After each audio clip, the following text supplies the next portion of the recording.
Quality investing क्या होती है और म्यूचुअल फंड में स्ट्रेटजी बेस्ड जो इंडेक्स हैं उनमें 3 ऐसे इंडेक्स हैं जो कि क्वालिटी बेस्ड इन्वेस्टिंग को सपोर्ट करते हैं।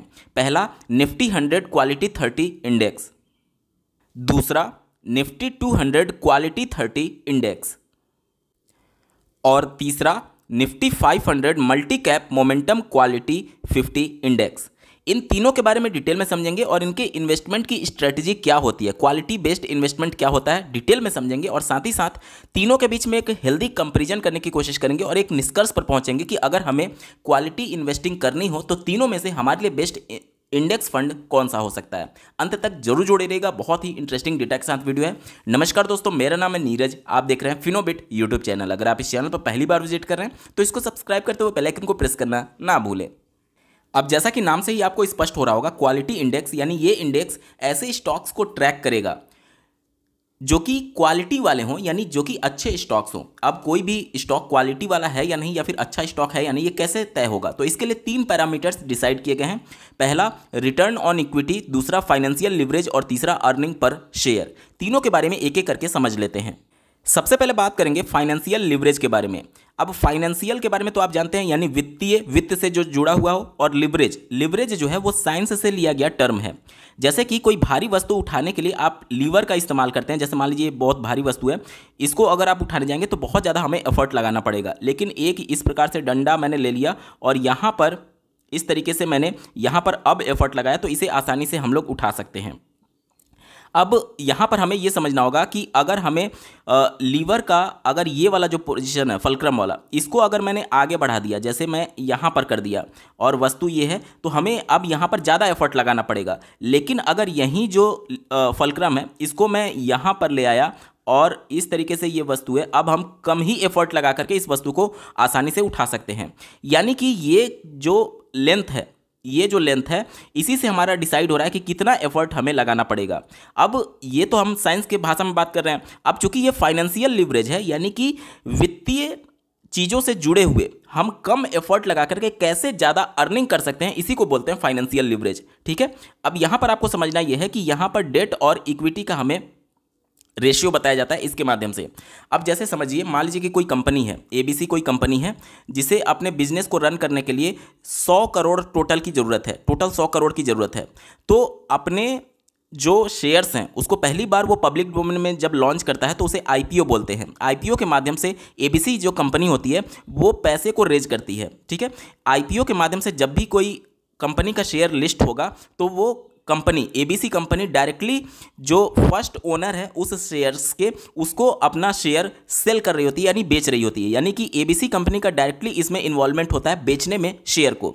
लेकिन जब एक बार शेयर बिक गए तो अब वो सेकेंडरी मार्केट में ही ट्रेड किए जा सकते हैं। जैसे आप शेयर मार्केट देखते हैं किसी भी एक्सचेंज, जैसे बीएससी और एनएससी, इन दोनों पर ये जो एबीसी कंपनी का शेयर है, जो स्टॉक है, वो लिस्ट हो जाएगा। और अब जो पहली बार एबीसी कंपनी से आईपीओ के तौर पर किसी रिटेल इन्वेस्टर, मान लीजिए R1 ने खरीदा था, तो ये इस कंपनी का फर्स्ट ओनर माना जाएगा इस पर्टिकुलर शेयर का। उसके बाद जब ये शेयर आईपीओ वाला जब शेयर में कन्वर्ट होकर के बीएससी और एनएससी पर लिस्ट हो जाएगा तो इसे ट्रेड किया जाएगा। यानी कि जो फर्स्ट ओनर है अब किसी सेकेंड ओनर को, यानी R2 को, ये शेयर बेच सकता है। अब इसमें कंपनी का कोई भी इन्वॉल्वमेंट नहीं है। कंपनी ने पैसे को रेज करने के लिए अपने कंपनी के शेयर्स को पब्लिक डोमेन में बेचा, जिससे उनको पैसे मिल गए। अब ये पैसे उस कंपनी को लौटाने नहीं है, उस कंपनी को कभी भी लौटाना नहीं पड़ेगा, बल्कि ये जो कंपनी से उस रिटेल 1 ने जो खरीदा उसे रिटेल 2 को बेच सकता है जब भी शेयर का प्राइस ऊपर जाएगा या फिर नीचे जाएगा। ठीक है,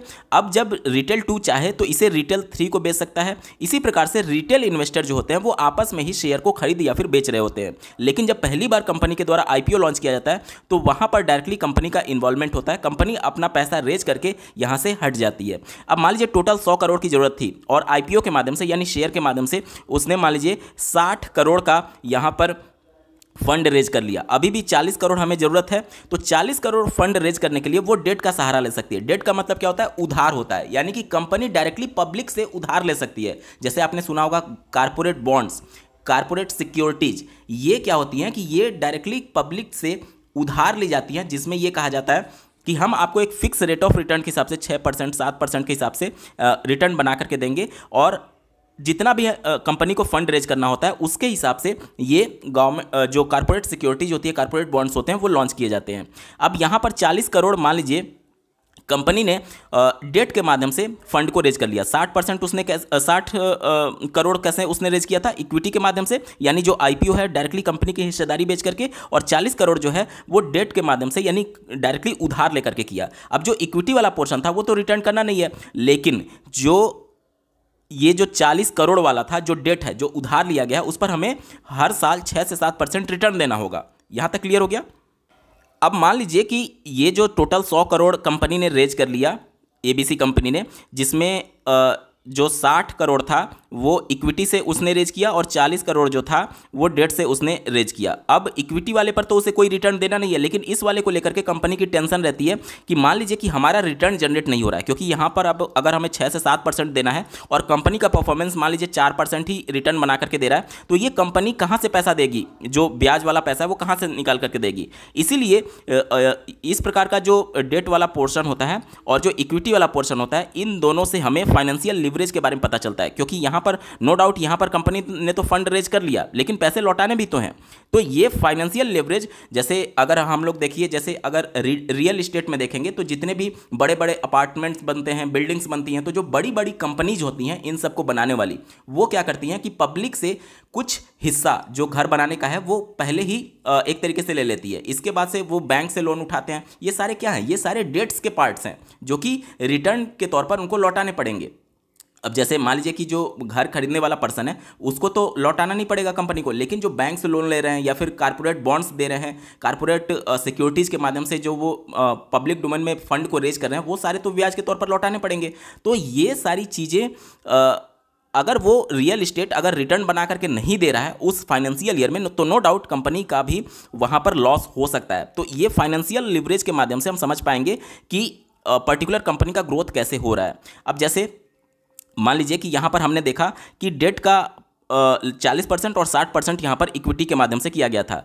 तो अगर कंपनी परफॉर्म करेगी तभी ये जो 6% उस पर 7% अतिरिक्त उस पर बर्डन पड़ रहा है, इसको रिकवर किया जा सकता है। और अगर कंपनी परफॉर्म नहीं करेगी तो नो डाउट इससे आपका लॉस हो सकता है कंपनी को। यानी कि ये दो धारी तलवार की तरह बिहेव करती है। अगर हमें जब कम से कम 12% 13% रिटर्न मिलेगा तभी तो हम इसमें से 6-7% पब्लिक डोमेन को रिटर्न कर पाएंगे, डेट वाला पोर्शन। और अगर मान लीजिए कि हमारा 4% से रिटर्न कंपनी ग्रोथ कर रही है, तो उस कंडीशन में हम कहाँ से रिटर्न कर पाएंगे। तो ये बहुत ही एक तरीके से देखेंगे तो कंपनी के परफॉर्मेंस को डिसाइड करने में बहुत बड़ा अहम रोल अदा करता है, और इसी से हम कंपनी के क्वालिटी पॉइंट्स को डिसाइड कर रहे होते हैं। ठीक है, यहाँ तक क्लियर हो गया। ये हो गया फाइनेंशियल लिवरेज, यानी कि हम कम एफर्ट लगा करके ज़्यादा रिटर्न कमा रहे हैं। जैसे कि आपके मन में कभी ना कभी सवाल आता होगा कि क्यों ना हम बैंक से लोन लेकर के शेयर मार्केट में इन्वेस्ट कर दें, म्यूचुअल फंड में इन्वेस्टमेंट कर दें। क्योंकि बैंक से अगर हम लोग लोन लेते हैं पर्सनल लोन के तौर पर, तो हम लोग को 10 से 14% 15% पर लोन मिल जाता है। और लॉन्ग टर्म में अगर हमें म्यूचुअल फंड से अगर 18% भी अगर हमें रिटर्न मिला तो हमारा 4% तो हमारा नेट प्रॉफिट हो गया। तो इस प्रकार से कंपनी भी करती है। जैसे कि अब इतने बड़े स्केल पर उनको पैसे की रिक्वायरमेंट होती है जो कि कंपनी के पास नहीं होती, इस वजह से उनको इक्विटी के माध्यम से या फिर डेट के माध्यम से फंड रेज करना ही पड़ेगा। अब जब वो फंड रेज कर रही है तो जितना रिटर्न उसको देना है उससे ज़्यादा कमाएगी, तभी तो वो प्रॉफिट में होगी। तो यही सारी चीजें होती हैं फाइनेंशियल लिवरेज। ठीक है, चलिए अब दूसरा जो टर्म था रिटर्न ऑफ इक्विटी, इसके बारे में बात कर लेते हैं। अब यहां पर हमें यह समझना है कि जो हम इक्विटी वाला पोर्शन के तौर पर जो हमने फंड रेज किया है, इक्विटी वाले पोर्शन के तौर पर जो हमने फंड रेज किया है, वो डायरेक्टली अब कंपनी का शेयर का प्राइस ऊपर जाएगा या फिर नीचे जाएगा, उससे डायरेक्टली कंपनी को तो फायदा नहीं होता है। लेकिन दोबारा से अगर मान लीजिए फंड रेज करना हो और दोबारा से पब्लिक डोमेन में शेयर लाना हो, तो अगर उस कंपनी का परफॉर्मेंस पहली बार जब आईपीओ के तौर पर लॉन्च हुआ था और जिस तरीके से आज परफॉर्म कर रहा है, अगर वो रेट लगातार बढ़ रहा होगा, प्राइस रिटर्न दे रहा होगा, तभी तो वो कंपनी को दोबारा अगर वो शेयर लॉन्च करती है तो उसको पब्लिक डोमेन में इंटरेस्ट मिलेगा या फिर उसको खरीदेंगे पब्लिक। तो यहां से आप समझ पाएंगे कि रिटर्न ऑन इक्विटी से भी हम लोग डायरेक्टली उस कंपनी के क्वालिटी के बारे में जान पाते हैं कि अगर उसका जो इक्विटी है अगर वो अच्छा रिटर्न बना करके दे रहा है, यानी कि उस कंपनी में क्वालिटी है। ठीक है, इसके बाद से बात कर लेते हैं earning per share. Earning per share की अगर हम लोग बात करें तो इसमें बहुत सारे फैक्टर्स होते हैं जो कि पर शेयर अर्निंग कितनी होगी ये सारी चीज़ें डिसाइड होती हैं। जैसे कि कंपनी ने जो डेट ले रखा है वो डेट लौटाएगी भी, तो जो उधार लिया है वो लौटाएगी भी, तो वो सारी चीज़ें निकालने के बाद से कंपनी उसके द्वारा पर शेयर प्राइस और ये सारी चीज़ें डिसाइड हो रही होती है, और उसके बाद जो है वो पब्लिक डोमेन में एक शेयर पर कितना अर्निंग हो रहा है वो चीज़ें डिसाइड हो रही होती हैं। तो इससे भी कंपनी के परफॉर्मेंस और उसके क्वालिटी के बारे में जांचा जाता है। यानी ये जो इंडेक्स हम लोग बात कर रहे हैं जो कि 3 फैक्टर पर डिसाइड होगा, वो कंपनी के हेल्थ और कंपनी के परफॉर्मेंस और कंपनी की वर्तमान स्थिति और पास्ट में जो फंड रेज किया गया उसको किस तरीके से मैनेज किया गया और किस तरीके से कंपनी ने ग्रोथ दिखाया, इन सारे पॉइंट्स पैरामीटर्स के आधार पर कंपनी के क्वालिटी और उनके परफॉर्मेंस को जांचा जाता है। और चूंकि ये परफॉर्मेंस बेस्ड है, डायरेक्टली क्वालिटी चेक किया जा रहा है, इसलिए ये जो इन्वेस्टमेंट है वो क्वालिटी इन्वेस्टमेंट माना जाता है और सेफ इन्वेस्टमेंट माना जाता है। अब क्वालिटी इन्वेस्टिंग जो है उसके अंतर्गत जो 3 पैरामीटर मैंने आपको बताया, जैसे कि return on equity, financial leverage और अर्निंग पर शेयर, इन तीनों के बारे में हमने समझ लिया। और इन तीनों के हिसाब से प्रत्येक कंपनी को एक क्वालिटी स्कोर दिया जाता है, और क्वालिटी स्कोर के हिसाब से हम लोग यहाँ पर स्टॉक को पिक कर रहे होते हैं। अब जो 3 इंडेक्स इस पर डिपेंडेंट हैं उसके बारे में एक एक बार कर लेते हैं। पहले बात करेंगे निफ्टी 100 क्वालिटी 30 इंडेक्स की। तो यहाँ पर जैसा कि आपको नाम से ही स्पष्ट हो रहा होगा, निफ्टी 100 यानी कि टॉप जो 100 बड़ी कंपनी है यानी लार्ज कैप की कंपनी, उनमें से हमें क्वालिटी के बेस पर 30 स्टॉक को चुनना होगा। यानी लार्ज कैप के ही केवल 100 स्टॉक्स इसमें शामिल होंगे और उसमें से 30 ऐसे स्टॉक्स को चुना जाएगा जो कि क्वालिटी, जो कि 3 पैरामीटर से डिसाइड हो रहा है, उसमें टॉप 30 में आएगी। यहां तक क्लियर हो गया। अब चूंकि यहां पर आपको समझना यह है कि ये केवल लार्ज कैप के स्टॉक्स को ही शामिल कर रहा है, तो ये किस तरीके से बिहेव करेगा, ये एक लार्ज कैप की तरह बिहेव करेगा। ठीक है, यहां तक क्लियर हो गया। इसके बाद से बात कर लेते हैं दूसरे इंडेक्स की, निफ्टी 200 क्वालिटी 30 इंडेक्स। तो जैसा कि नाम से आपको स्पष्ट हो रहा होगा, निफ्टी 200 यानी कि लार्ज कैप की 100 कंपनी और मिड कैप की 100 कंपनी, टोटल मिलाकर के 200 कंपनी में से क्वालिटी के बेस पर हमें 30 कंपनी को चुन करके ये इंडेक्स बनाना है। और ये क्वालिटी किस बेस पर डिसाइड होगा, return on equity, financial leverage और साथ ही साथ अर्निंग पर शेयर के हिसाब से। ठीक है, और ये जो हम लोग डेटा एनालाइज करेंगे वो पिछले 5 साल के डेटा के हिसाब से हम लोग करेंगे। यहाँ तक क्लियर हो गया। यानी कि ये किस तरीके से बिहेव करेगा, ये लार्ज कैप और ये मिड कैप दोनों को मिलाकर के ये इंडेक्स बनाया गया, तो ये लार्ज एंड मिड कैप की तरह बिहेव करने वाला है। अब बात करते हैं तीसरे इंडेक्स की, जिसका नाम है Nifty 500 multi cap momentum quality 50 index. जैसा कि आपको नाम से स्पष्ट हो रहा है, निफ्टी 500 मल्टी कैप यानी कि 500 बड़ी कंपनी को हमें शामिल करना है इस इंडेक्स में, जिसमें 100 लार्ज कैप की कंपनी, 150 आपकी मिड कैप की कंपनी और 250 आपकी स्मॉल कैप की कंपनी शामिल हो जाएगी। तीनों को मिलाकर के टोटल 500 स्टॉक्स शामिल हो गए। अब ये चूंकि मल्टी कैप यानी लार्ज कैप, मिड कैप और स्मॉल कैप तीनों शामिल है, इसलिए इसको मल्टी कैप इन्होंने कहा है। और इसमें से हमें 50 स्टॉक को चुनना है। टोटल 500 में से हमें 50 स्टॉक को चुना है। और किस बेस पर, एक तो क्वालिटी के बेस पर। क्वालिटी हम कैसे डिसाइड कर रहे हैं, जो रिटर्न ऑन इक्विटी है, फाइनेंशियल लिवरेज है और अर्निंग पर शेयर है उसके हिसाब से। और साथ ही साथ यहाँ पर मोमेंटम के बेस पर भी सेलेक्ट किया जाएगा। अब ये मोमेंटम कैसे तय किया जाता है, पिछले 6 महीने में और 12 महीने में प्राइस रिटर्न, यानी कि जो रिटर्न ज़्यादा दिया होगा पिछले 6 महीने और 12 महीने में, यानी जो स्टॉक चल रहे होंगे, जो फॉर्म में होंगे, उसके आधार पर प्रत्येक स्टॉक को, जो 500 स्टॉक है उनको एक मोमेंटम स्कोर दिया जाएगा और प्रत्येक 500 स्टॉक्स को एक क्वालिटी स्कोर दिया जाएगा। ठीक है, अब मोमेंटम और क्वालिटी स्कोर दोनों को एडजस्ट करते हुए यानी मल्टीप्लाई करते हुए इनका एक और स्कोर निकाला जाएगा, जिससे बोलेंगे मोमेंटम क्वालिटी स्कोर। ठीक है, यानी मोमेंटम और क्वालिटी स्कोर को एडजस्ट करके एक और स्कोर निकाला जाएगा। उसके बाद से प्रत्येक स्टॉक्स में कितना पैसा या फिर किस वेटेज में पैसा डाला जाए उसको तय करने के लिए ये जो हमने स्कोर निकाला है मोमेंटम क्वालिटी स्कोर, इसको उस स्टॉक्स के फ्री फ्लोट मार्केट कैपिटलाइजेशन से मल्टीप्लाई किया जाएगा। अब ये फ्री फ्लोट मार्केट कैपिटलाइजेशन क्या होता है, तो पब्लिक डोमेन में उस स्टॉक, उस कंपनी के जितने भी स्टॉक्स पब्लिक डोमेन में अवेलेबल हैं, आज के डेट में जो पर शेयर प्राइस है उससे मल्टीप्लाई करके जो भी वैल्यू आएगी उसे फ्री फ्लोट मार्केट कैपिटलाइजेशन बोलते हैं। यानी जिस कंपनी का जितना ज़्यादा मार्केट कैपिटलाइजेशन उसका उतना ज़्यादा वेटेज। और ये केवल मार्केट कैपिटलाइजेशन के हिसाब से नहीं, बल्कि मोमेंटम क्वालिटी स्कोर और फ्री फ्लोट मार्केट कैपिटलाइजेशन के मल्टीप्लाई करने के बाद से जो कंप्लीट एक डेटा निकल करके आएगा, उसके आधार पर टॉप की 50 स्टॉक्स को चुन करके उसमें आपका पैसा डाला जाएगा। और वेटेज कैसे तय होगा, ये जो क्वालिटी और मोमेंटम स्कोर है इसको मल्टीप्लाई किया जाएगा फ्री फ्लोट मार्केट कैपिटलाइजेशन में।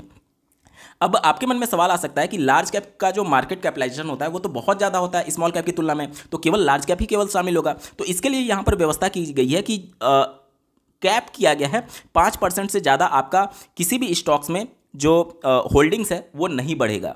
ठीक है, इसको समझ में आ रहा होगा आपको। अब यहाँ पर आपको ये समझना है, जैसे कि ये आप देख लीजिए, ये निफ्टी 500 मल्टी कैप की बात हो रही है, यानी इसमें लार्ज कैप भी शामिल है, मिड कैप भी शामिल है और स्मॉल कैप भी शामिल है। अगर हम लोग बात करें निफ्टी 100 क्वालिटी 30 इंडेक्स की, तो उसमें लार्ज कैप शामिल था। वहीं पर बात करें निफ्टी 200 क्वालिटी 30 इंडेक्स की, तो उसमें लार्ज कैप और मिड कैप दोनों शामिल था। अब अगर 3 फंड मैं आपके सामने रखता हूं, एक में केवल लार्ज कैप है, एक में केवल लार्ज एंड मिड कैप है और तीसरे में लार्ज, मिड और स्मॉल तीनों शामिल है, तो आपको अब समझने में कठिनाई नहीं होनी चाहिए कि कौन सा फंड ज़्यादा डाइवर्सिफाइड है। डाइवर्सिफाइड का मतलब कि आपका पैसा अलग अलग सेक्टर्स में और अलग अलग एक तरीके से कैपिटलाइजेशन से एसोसिएटेड कंपनी में आपका पैसा डाला जाए। तो ये जो इंडेक्स है Nifty 500 multi cap momentum quality 50 index, वो ज़्यादा डाइवर्सिफाइड है बाकी के 2 इंडेक्स की तुलना में। तो डाइवर्सिफिकेशन के मामले में तो ये आगे आगे निकल जाता है, लेकिन रिटर्न और रिस्क फैक्टर पर भी हमें चीज़ों को एनालाइज जरूर करना पड़ेगा। तो सबसे पहले बात कर लेते हैं रिटर्न के बारे में। अब जैसा कि मैंने आपको बताया कि निफ्टी 100 क्वालिटी 30 इंडेक्स जो है वो लार्ज कैप की तरह बिहेव करेगा, क्योंकि लार्ज कैप के स्टॉक्स इसमें शामिल हो रहे हैं। तो यहाँ पर अगर मैं आपको इनका रिटर्न दिखाऊं तो आप अपने स्क्रीन पर देखिएगा, पिछले 1 साल से जो इन्होंने रिटर्न दिया है लगभग 43% का, 5 साल में जो इन्होंने रिटर्न दिया लगभग 20% का, और सिंस इंसेप्शन जब से ये बेस डेट है 2009 से इनका जो एनुअल रिटर्न है, यानी कि लगभग 15 साल में जो एनुअल रिटर्न इन्होंने जनरेट किया है वो लगभग 15.25% का। मैंने आपको लार्ज कैप का उदाहरण दिया था, ये लार्ज कैप की तरह ही बिहेव करेगा और लार्ज कैप की तरह ही आपको रिटर्न बना करके देगा। अब जो दूसरा इंडेक्स था निफ्टी 200 क्वालिटी 30, मैंने आपको क्या बताया, ये लार्ज कैप और मिड कैप दोनों को शामिल करेगा। तो ये कैसे बिहेव करेगा, लार्ज एंड मिड कैप की तरह। अब चूंकि मिड कैप इसमें शामिल हो रहा है तो रिटर्न नो डाउट आपका बढ़ेगा ही बढ़ेगा। इसको एक बार कंपेयर करके देख लेते हैं। आप अपने स्क्रीन पर देखिएगा, इनका जो बेस डेट है वो 2005 का है और बेस डेट से इन्होंने 1 साल में, पिछले 1 साल में जो रिटर्न दिया है वो लगभग 44.5% का, 5 साल में जो रिटर्न दिया है लगभग 21% का, और सिंस इंसेप्शन जो इन्होंने रिटर्न दिया है 19.5% का। यहाँ पर आप समझ पा रहे होंगे कि रिटर्न क्यों बढ़ गया, क्योंकि मिड कैप इसमें शामिल हो गया। तो ये कैसे बिहेव करेगा, लार्ज एंड मिड कैप की तरह। और पहला वाला जो हमने देखा था निफ्टी 100 क्वालिटी 30, वो लार्ज कैप की तरह बिहेव कर रहा था। तो यहाँ से आपका रिटर्न बढ़ जाएगा जैसे ही मिड कैप शामिल होता है। अब चलते हैं सबसे ज़्यादा diversified fund Nifty 500 multi cap momentum quality 50 index के बारे में। तो अगर इनका बेस डेट मैं आपको दिखाऊं तो स्क्रीन पर आप देख पा रहे होंगे 2005 का बेस डेट है। और रिटर्न की बात करते हैं तो पिछले 1 साल में इन्होंने सबसे ज़्यादा रिटर्न बना करके दिया है 61% का, 5 साल में भी इन्होंने तीनों में सबसे ज़्यादा रिटर्न बना करके दिया, और सिंस इंसेप्शन भी इनका रिटर्न तीनों में सबसे ज़्यादा है, लगभग 23.5% से भी ज़्यादा इन्होंने एनुअलाइज रिटर्न बना करके दिया है। मैं ये समझता हूं कि आपको समझने में कठिनाई नहीं हो रही होगी कि क्यों ये ज़्यादा रिटर्न बना करके दे रहा है, क्योंकि ये सबसे ज़्यादा डाइवर्सिफाइड है, जिसमें लार्ज कैप, मिड कैप और स्मॉल कैप भी शामिल है। तो नो डाउट जहां पर मिड कैप और स्मॉल कैप का एक्सपोजर ज़्यादा रहेगा वो आपको रिटर्न ज़्यादा बना करके देगा ही देगा। तो इस वजह से ये इंडेक्स जो है वो आपको ज़्यादा रिटर्न बना करके दे रहा है। और इसमें एक और बेनिफिट ये शामिल हो जा रहा है कि बाकी का जो 2 इंडेक्स था जो लार्ज कैप की तरह बिहेव कर रहा है निफ्टी 100 क्वालिटी 30, और जो लार्ज एंड मिड कैप की तरह बिहेव कर रहा है निफ्टी 200 क्वालिटी 30, उसमें आपको समझना यह है कि वो केवल क्वालिटी के बेस पर स्टॉक्स पिक हो रहे थे। लेकिन इसमें अगर आप देखेंगे जो सबसे ज़्यादा डाइवर्सिफाइड है निफ्टी 500 मोमेंटम क्वालिटी 50 इंडेक्स जो है, इसमें क्वालिटी के बेस पर तो हम स्टॉक को पिक कर ही रहे हैं, साथ ही साथ मोमेंटम को भी फैक्टर को इसमें इंक्लूड कर रहे हैं। यानी कि हम क्वालिटी वाले स्टॉक्स के साथ साथ ऐसे स्टॉक्स को पिक कर रहे हैं जो कि रिटर्न बना करके दे रहे होंगे, जो कि इस समय मोमेंटम में होंगे। तो इस वजह से यहां पर आपका रिटर्न बढ़ना लाजमी ही है। तो इस वजह से ये सबसे ज़्यादा रिटर्न बना करके दे रहा है। और डाइवर्सिफिकेशन के भी मामले में देखें तो सबसे ज़्यादा डाइवर्सिफाइड ये फंड है। अब हमने रिटर्न तो देख लिया, लेकिन रिस्क फैक्टर पर भी हमें बात करने की ज़्यादा ज़रूरत है। अब यहाँ पर सबसे पहले मैं बात कर लेता हूँ कि आपके मन में ये सवाल आ रहा होगा कि चलिए आज ये स्टॉक्स जो पिक किया गया वो क्वालिटी में है, कल को अगर क्वालिटी इनका डाउन होने लगे तो कैसे होगा। तो इसके लिए रीबैलेंस किया जाता है। हर 6 महीने में आपका ये जो इंडेक्स है उसमें स्टॉक्स को फिर से एनालाइज किया जाएगा सारे पैरामीटर्स पर। जैसे क्वालिटी के लिए जो 3 पैरामीटर हमने देखा था, रिटर्न ऑन इक्विटी, इसके बाद से फाइनेंशियल लिवरेज और अर्निंग पर शेयर, उन सब के हिसाब से प्रत्येक 6 महीने में सभी स्टॉक्स को फिर से एक बार एनालाइज किया जाएगा, और अगर कोई स्टॉक उसमें शामिल नहीं हो रहा है तो उसको बाहर करके नए स्टॉक को उसमें शामिल किया जाएगा। तो ये हमेशा हर 6 महीने में रिवाइज होता रहेगा, ठीक है। इसके साथ ही साथ निफ्टी 100 क्वालिटी 30 के अगर रिस्क फैक्टर्स की अगर हम लोग बात करें, आप अपने स्क्रीन पर देखिएगा, चूंकि ये लार्ज कैप के 30 स्टॉक को शामिल किया जा रहा है, और वो भी क्वालिटी वाले, यानी कि जो बहुत अच्छी कंपनी होंगी उसी में आपका पैसा डाला जा रहा है, उसी को मिला करके ये इंडेक्स बनाया गया है। तो इनका स्टैंडर्ड डेविएशन आप देखिए बहुत कम है, बहुत कम, यानी ये फंड जो है वो बहुत ज़्यादा वोलेटाइल नहीं होगा, बहुत ज़्यादा वोलेटाइल नहीं होगा। किसकी तुलना किसके से कंपेरिजन किया जा रहा है, निफ्टी 50 से। अब आपको समझना ये है कि मान लीजिए जो ये रिटर्न बना करके दे रहे हैं, जो ये रिटर्न बना करके दे रहे हैं एवरेज लगभग 14-15%, इससे ऊपर सिंस इंसेप्शन ये लगभग 15% ऊपर जा सकते हैं और 15% नीचे जा सकते हैं। इसी को बोलते हैं स्टैंडर्ड डेविएशन, यानी अपने एवरेज वैल्यू से कितना ऊपर और कितना नीचे ये जा सकता है। इसके साथ ही साथ अगर हम लोग बीटा की बात करें, बीटा हमें ये बताता है कि जिस इंडेक्स से इसको कंपेयर किया जा रहा है उसकी तुलना में ये कितना वोलेटाइल होगा। अगर बीटा का वैल्यू 1 से कम है तो ये कम वोलेटाइल माना जाता है। तो यहाँ पर आप देख लीजिए 1 साल में इनका बीटा का वैल्यू काफ़ी डिसेंट है, हर एक टाइम फ्रेम में देखेंगे तो काफ़ी डिसेंट है, यानी ये फंड जो है वो बहुत कम वोलेटाइल है। अब आपको समझने में कठिनाई नहीं हो रही होगी कि आखिर इनका स्टैंडर्ड डेविएशन कम है इसीलिए इनका बीटा भी कम होगा, और चूंकि ये रिटर्न नहीं बना पा रहे हैं इसीलिए रीजन ये है कि इनका स्टैंडर्ड डेविएशन कम है। देखिए स्टैंडर्ड डेविएशन जितना ज़्यादा होगा एवरेज वैल्यू से उतना ही ऊपर बढ़ने की संभावना रहेगी। अब जब स्टैंडर्ड डेविएशन ही कम है तो जाहिर सी बात है ये बहुत ज़्यादा ऊपर तो बढ़ेगा नहीं। और साथ ही साथ स्टॉक्स भी इसमें ऐसे शामिल हैं जो कि लार्ज कैप के स्टॉक्स हैं और वो भी केवल क्वालिटी के बेस पर, इसीलिए ये जो फंड है वो काफ़ी स्टेबल फंड है। तो ऐसे रिटेल इन्वेस्टर के लिए ये फंड है जो कि रिस्क बिल्कुल भी नहीं लेना चाहते हैं, बिल्कुल भी रिस्क नहीं लेना चाहते हैं और लार्ज कैप में ही केवल इन्वेस्टमेंट करना चाहते हैं, उनके लिए ये फंड हो सकता है। अब बात करेंगे निफ्टी 200 क्वालिटी 30 इंडेक्स के रिस्क फैक्टर के बारे में। तो ये जो इंडेक्स है इसको भी सेमी एनुअली यानी हर 6 महीने में इसको रिवाइज किया जाएगा। और यहाँ पर देख लीजिए इनका जो स्टैंडर्ड डेविएशन है, 1 साल में स्टैंडर्ड डेविएशन आप देखिए 12.28 का है, 5 साल में इनका 16.32 का है और सिंस इंसेप्शन इनका स्टैंडर्ड डेविएशन बढ़ गया। स्टैंडर्ड डेविएशन क्यों बढ़ा सिंस इंसेप्शन? क्योंकि यहाँ पर मिड कैप कैटेगरी के फंड शामिल किए गए हैं जो कि ज़्यादा फ्लक्चुएट करेंगे लार्ज कैप की तुलना में। ठीक है, यहाँ तक क्लियर हो गया।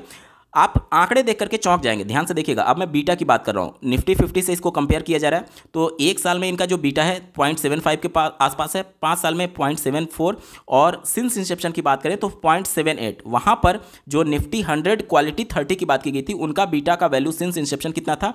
0.79 था। ये इससे भी 0.01% कम है, यानी कि आपको देखने को लगेगा कि लार्ज एंड मिड कैप की तरह जो बिहेव कर रहा है, यानी निफ्टी 200 क्वालिटी 30 इंडेक्स, इसमें मिड कैप शामिल है तो सिंस इंसेप्शन इनका बीटा बढ़ना चाहिए, लेकिन इनका बीटा लगभग 0.01% से कम हो रहा है। यानी टेक्निकल डेटा हमें यह दिखाता है कि इनका स्टैंडर्ड डेविएशन बढ़ने के बावजूद भी इनका बीटा का जो वैल्यू है वो 0.01% से कम है, यानी कि ये कम वोलेटाइल है। लेकिन ऐसा होगा नहीं, ये 0.01% बहुत माइन्यूट सा है जो कि हर एक क्वार्टर में जब इसका फैक्ट शीट जारी किया जाता है तो वो ऊपर नीचे जाता रहता है। तो इन सभी चीज़ों को बहुत ज़्यादा आपको कंसीडर नहीं करना है, आपको सिर्फ ये समझना है कि अगर आप लार्ज एंड मिड कैप की तरह बिहेव करने वाले फंड को कंसीडर करना चाहते हैं, उसी स्थिति में आप इस इंडेक्स को कंसीडर कर सकते हैं। उम्मीद करता हूँ कि यहाँ तक चीज़ें आपको स्पष्ट हो चुकी होंगी।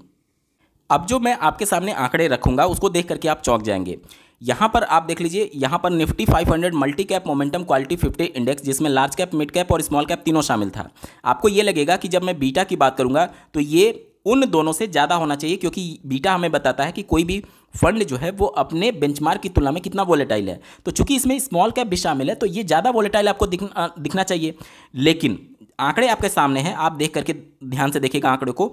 बीटा की जब बात की जाती है तो इनका बीटा सिंस इंसेप्शन यानी 2005 से तीनों की तुलना में सबसे कम है, यानी कि ये सबसे ज़्यादा डाइवर्सिफाइड फंड है और बीटा की वैल्यू भी इनका सबसे कम है। सिंस इंसेप्शन की बात हो रही है। सबसे पहले बात करें निफ्टी 100 क्वालिटी 30 इंडेक्स की तो उनका बीटा का वैल्यू 0.79 था। उसके बाद से बात करें निफ्टी 200 क्वालिटी 30 इंडेक्स फंड की, उनका बीटा का वैल्यू 0.78 था और इनका बीटा का वैल्यू 0.75 है। यानी कि लॉन्ग टर्म में ये फंड कम वोलेटाइल हमें बता रहा है टेक्निकल डेटा के हिसाब से, और सबसे ज़्यादा डाइवर्सिफाइड फंड भी है और सबसे ज़्यादा रिटर्न भी हमें बना करके दे रहा है। लेकिन आपको यह भी समझना होगा कि जो इनका स्टैंडर्ड डेविएशन है वो सिंस इंसेप्शन में सबसे ज़्यादा है। अब नो डाउट यहाँ पर लार्ज कैप के साथ साथ मिड कैप और स्मॉल कैप भी शामिल है, तो जो एवरेज रिटर्न हमें 23.5% का मिल रहा है उससे ये बहुत ज़्यादा फ्लक्चुएट तो करेगा, क्योंकि स्मॉल कैप भी शामिल है। इसी वजह से इनका स्टैंडर्ड डेविएशन बढ़ गया है। और स्टैंडर्ड डेविएशन की जब बात करेंगे तो नो डाउट अगर स्टैंडर्ड डेविएशन ज़्यादा रहेगा तभी तो हमें रिटर्न ज़्यादा मिलने की संभावना रहेगी। अगर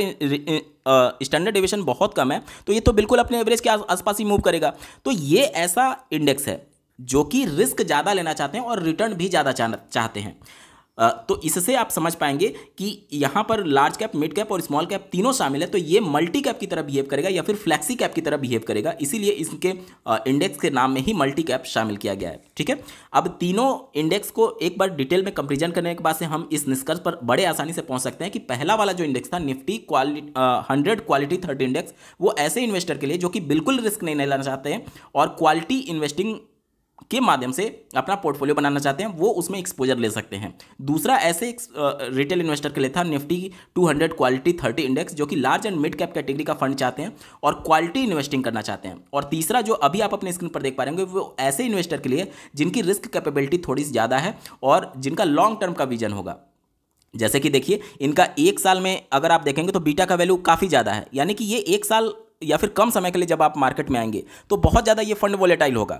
और इसकी तुलना में जो पहले वाला मैंने आपको 2 दिखाया, उनका बीटा का वैल्यू अगर आप एक साल का देखेंगे, जैसे निफ्टी 100 क्वालिटी 30, तो उनका बीटा का वैल्यू 1 से भी कम था एक साल के टाइम फ्रेम में, तो वो फंड कम वोलेटाइल है। बाकी के 2 जो फंड मैं दिखा रहा हूँ वो ज़्यादा वोलेटाइल है। तो अगर आपकी रिस्क एपेटाइट है और साथ ही साथ रिस्क कैपेबिलिटी भी है, तो आप ये जो ज़्यादा डाइवर्सिफाइड है इसको ले सकते हैं और लॉन्ग टर्म में आपको अच्छा खासा रिटर्न देखने को मिलेगा। और यहाँ पर आपको कि क्वालिटी के साथ साथ मोमेंटम स्ट्रेटजी को भी इंक्लूड किया गया, इस वजह से लॉन्ग टर्म में लगभग 23.5% का ये रिटर्न बना करके दे रहा है। उम्मीद करता हूं आप सभी के डाउट्स क्लियर हो चुके होंगे। बावजूद इसके अगर आपका कोई प्रश्न रह जाता है तो कमेंट के माध्यम से पूछ सकते हैं। आपको ये वीडियो कैसा लगा, मेरा एफर्ट कैसा लगा, कमेंट के माध्यम से जरूर बताइएगा, क्योंकि आपका एक कमेंट मुझे मोटिवेट करेगा ऐसे ही महत्वपूर्ण वीडियो लाने के संदर्भ में।